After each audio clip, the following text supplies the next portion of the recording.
어쨌든 이제 10년 만에 야당이 된 자유한국당 입장에서는 전 정권에서 추진했던 것들을 이제 바로 이렇게 엎어버리는 거에 대해서 정치 보복이다 이런 얘기까지 하고 있는데 어제 하루에만 7개의 논평을 쏟아냈는데요. 어떤 말들이 나왔는지 들어보겠습니다. 하고 싶은 일들을 정광석화와 같이 처리하고 있습니다.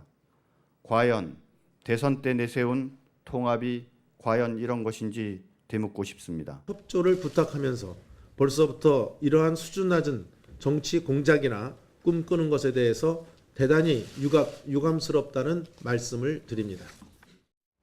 지금 이제 정우택 원내대표의 얘기는 뭐 탄핵에 찬성했던 한국당 의원들도 입각 대상으로 검토를 할 수 있다 이런 박영선 의원의 말에 대해서 저렇게 불쾌감을 나타낸 건데 제가 일단 좀 궁금한 거는 이제 한국당 입장에서는 저렇게 나올 수밖에 없는데 저게 사실은 임기 초에 국정 운영 지지율 같은 게 지금 상당히 좋을 때에 저렇게 계속 공격을만 쏟아붓는다면 약간 발목 잡기처럼 비칠 수 있지 않을까. 이게 저기에 공감하는 뜻을 가진 사람이 있다고 해도 오히려 이제 한국당이 역풍을 맞을 수 있지 않을까 이런 생각도 좀 들더라고요. 일단은 저는 용어 사용이 적절치 않다라고 생각해요. 이게 정치 보복이라고 이제 용어 표현을 했는데 저는 지금 진행되고 있는 일들을 정치 보복이라고 볼 수 있을까 하는 그 부분에 좀 의문이 있어요. 예를 들어서 뭐 홍준표 후보에 대한 어떤 그런 이 사법적인 조치 이런 쪽에 들어간다든지 뭔가 다른 그런 식의 행동이라면 그렇게 볼 수도 있을 텐데 지금 부분은 사실 이제 권력이 바뀌면 이미 지금 뭐 5.18 그 인물위한 행진곡 같은 문제라든지 국정교과서 문제라든지 이런 부분들은 사실 이제 선거운동 과정에서 문재인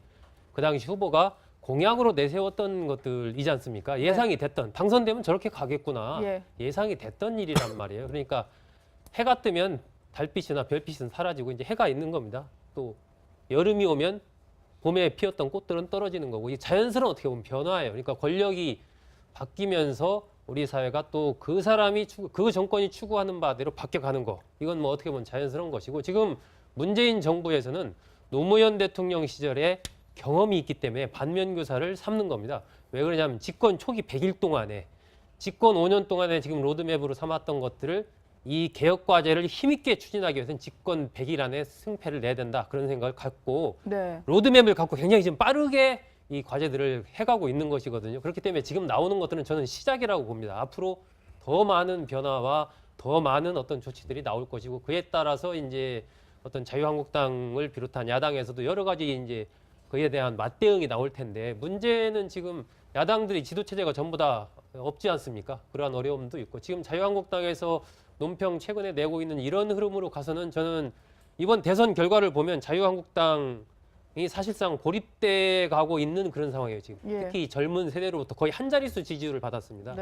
그렇기 때문에 향후에 여러 가지 자유한국당의 새로운 거듭남 이런 것들을 위해서는 이번에 이철호 사무총장도 퇴임하면서 그런 얘기를 했잖아요. 이대로 가서는 안 된다. 중도로 우리가 가야지. 이대로 가서는 미래가 없다. 이런 얘기를 했단 말입니다. 그러니까 조금 더 저는 앞으로 이제 지도체제의 변화 속에서 자유한국당도 변화가 있을 걸로 보는데 너무 이렇게 새 정부가 출범하면서 하는 부분에 대해서 정치 보복이다라고 막 이렇게 이 맞상대를 하기보다는 좀 때로는 지켜보면서 정말 잘못된 부분은 정확하게 거기에 대해서 이제 국민의 공감을 얻는 어떤 그러한 쪽의 논평을 내고 어떤 행동을 하는 게 필요하지 않나 싶습니다. 지금 진행되고 있는 뭐 비정상의 정상화 내지는 뭐 개혁이라고 하는 것들은 사실은 법률 개정이 전혀 없이 기존의 대통령 권한으로 다 할 수 있는 겁니다. 그리고 지금 국정교과서 정도의 이제 폐기 문제는 시행령 개정만으로도 가능한 것이거든요. 그러니까 이거는 대통령 권한으로 얼마든지 지금 할 수 있는 거니까 바로바로 지금 하는 게 맞습니다. 그리고 이후에 아까 말씀하신 것처럼 이제 100일쯤 지나고 나면은 근본적으로 나오는 게 법률을 개정해야만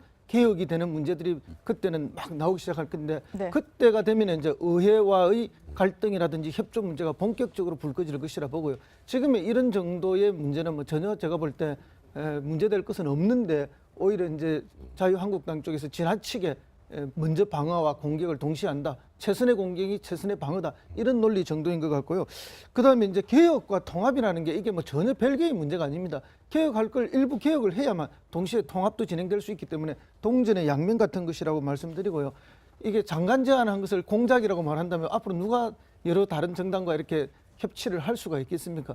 다만 이제 제안하는 방식이 어떤 정당끼리 또 정당을 통해서 제안되는 이런 좋은 방식이면은 더 나을 텐데 지금 소중섭 저 소장님 말씀처럼 지금 각 정당의 지도 체제가 흔들리고 있어서 이걸 체계적으로 논의할 수 있는 구조가 아직 좀 마련이 안 된 그런 아쉬움은 좀 있습니다. 근데 네. 미묘한 하나의 새로운 이 흐름 같은 건 향후와 관련해서 저는 굉장히 주의 깊게 보고 있는데 지금 보면 자유한국당이 계속 이렇게 맞공세를 펼치고 있지 않습니까? 근데 바른정당, 국민의당, 더불어민주당은 그렇지 않단 말이에요. 그렇다면 이러한 흐름이 향후에 의회 내 협치 문제라든지 정계 개편 문제라든지 이런 것과 관련해서 저는 굉장히 좀 이 재미있는 그림이 이미 시작되고 있다라는 네. 그런 부분도 좀 볼 필요가 있지 않나 싶습니다. 네. 자, 말씀하신 것처럼 문재인 정부가 들어서면서 많은 변화가 생기고 있습니다. 이제 개혁과 변화가 시작됐는데 과연 이제 정치권 앞으로 야당과 어떤 관계를 설정을 하면서 이 개혁 과제를 수행해 나갈지 좀 더 지켜봐야 될 것 같습니다.